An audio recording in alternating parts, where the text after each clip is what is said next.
with their own distinct culture and population estimated to be about 1 to 2 million.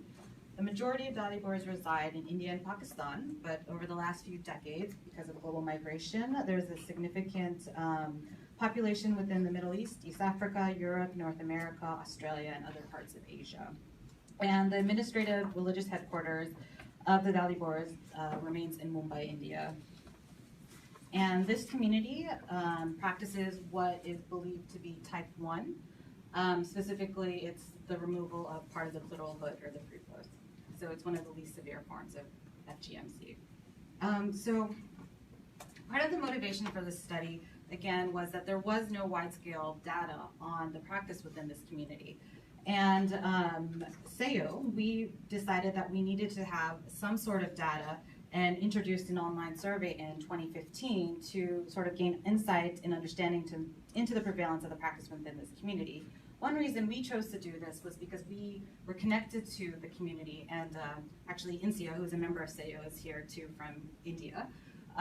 But we had connection to the community since we had been raised and we had family and friends and networks in there.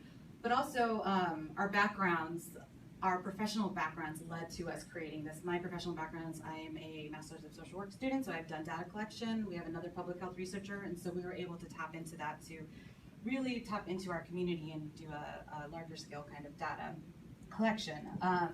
But there was also an anthropologist, Jonas Blank, and he wrote a book about the Dawoodi Bohra community called Mullahs on the Mainframe. And he just very briefly touched upon the practice and stated that he really couldn't find out any information about whether or not it did continue. And he said that whether the custom is extinct, extremely rare, or still widely practiced, it is a topic of which no male researcher, particularly one on the outside, can speak with real authority.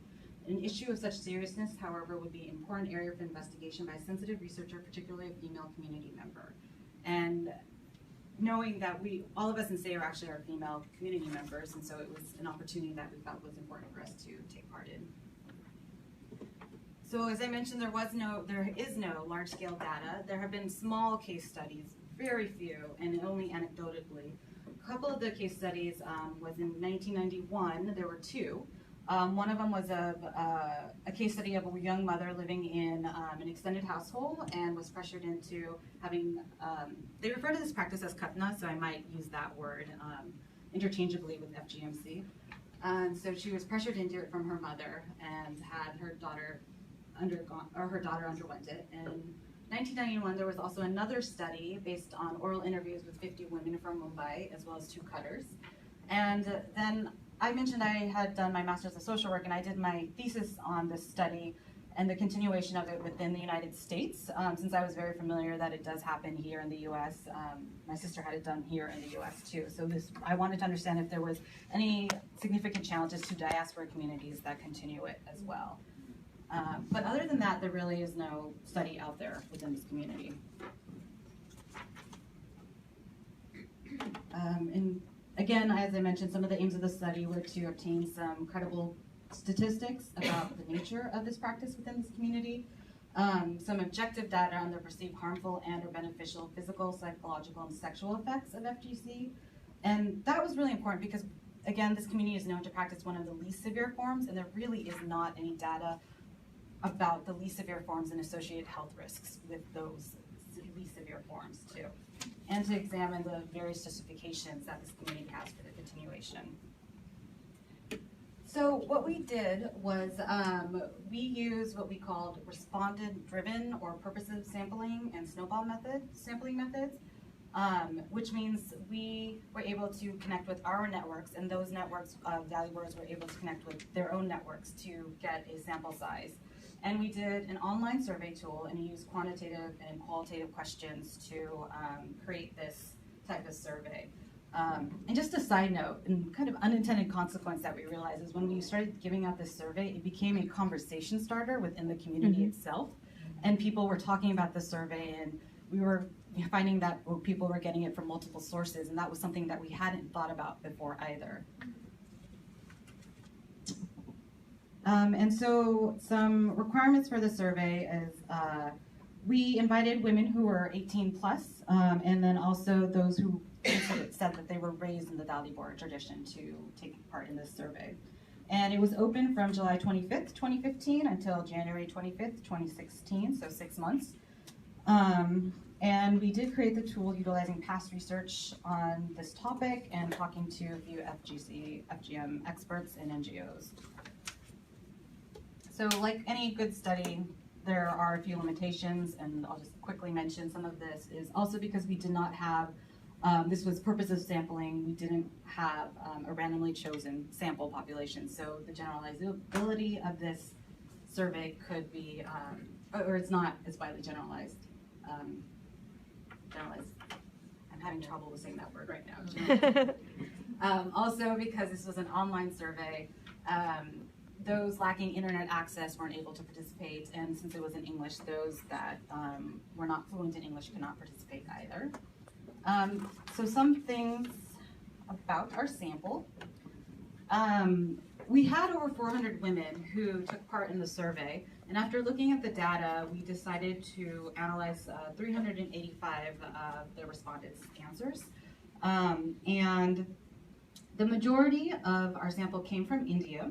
So that was about, as you can see, there are 131 women, or 34% of our sample, and then 31% came from the United States, so that was our second largest population. And then we also had people from all of the countries that are listed there, including the United Arab Emirates, United Kingdom, Pakistan, Canada, Australia, and so forth.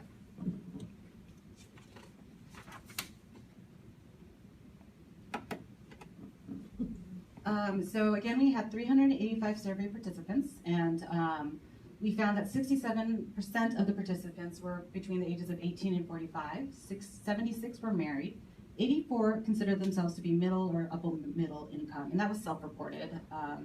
And then 70% continued to identify with the Dawoodi Bohra community in their adult life, and 17% no longer said they practiced.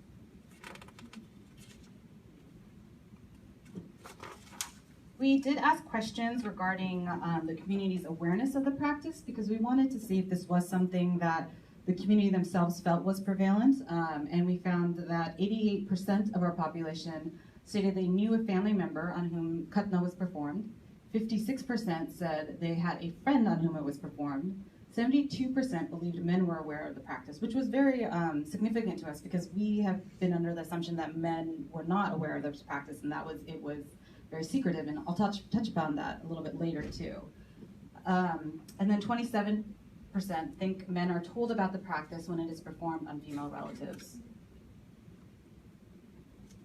So then a little bit more about those who had experienced Khatna. So we found that 80% of our sample population had experienced it, so 309 women. And 65% were unsure what occurred to them. Again, as I mentioned, what is believed to be practice is one of the least severe forms of FGC type 1, but as you can see from our data, most people did not know what exactly happened to them. And only 21% of survey respondents indicated that part of their clitoral hood had been removed. 74% reported being cut by a traditional cutter, while 15% reported being cut by a health professional. And there was some association with the health professionals in diaspora communities versus within India. 66% were 6 to 7 years old, and that is typically the age that we hear within this community when it's practiced. 67% indicated their mom made the decision, and 70% of the procedures were performed in India.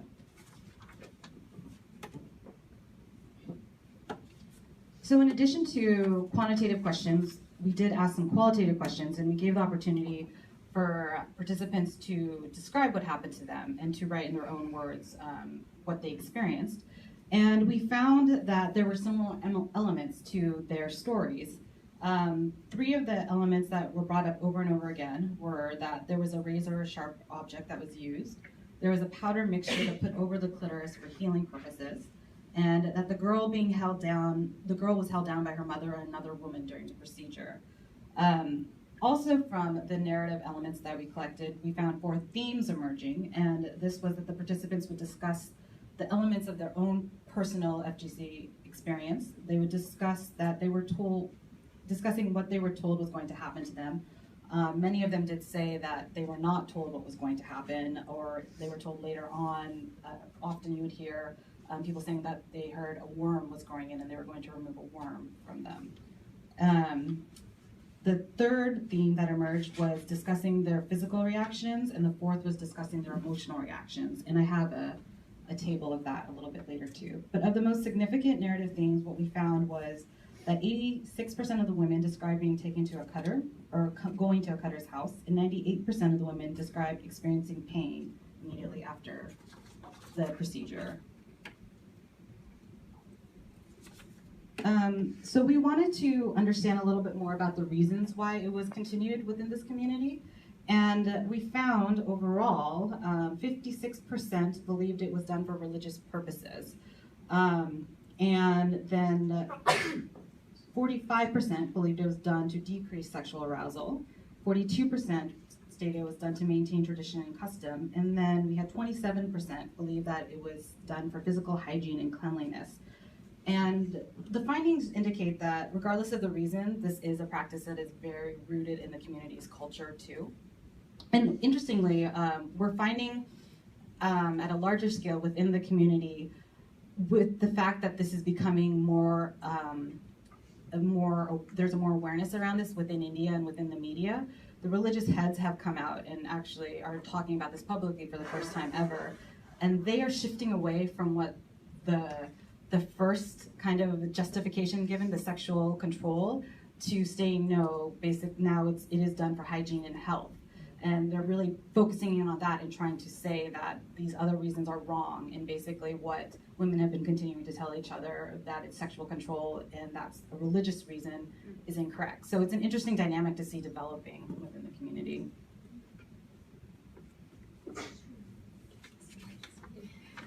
So we did feel it was very important to ask them about any health consequences they faced. And again, this was because there just wasn't that much information out there in this form. And we found that 23% of our survey respondents, when we asked them in a quantitative format, 23% reported undergoing some sort of physical health issue, which included pain, bleeding, burning during urination. 37% couldn't remember. And again, this was generally done when between the ages of 6 or 7, so, and this is a traumatic event, so that makes sense in terms of not being able to remember this procedure. Interestingly though, while only 23% of the women reported physical effects when we asked the question in a quantitative form, when we asked it in a narrative form and when they were allowed to describe what they went through, we had 128 women who described experiencing pain. So they were more responsive to actually answering that question and describing their effects in the narrative form versus the quantitative form. And these are tables discussing their the narrative form, the physical reactions they stated they had, and the emotional reactions. So you'll see on the top one above, 128 mentioned pain, experiencing pain. People mentioned blood, they screamed, couldn't walk afterward.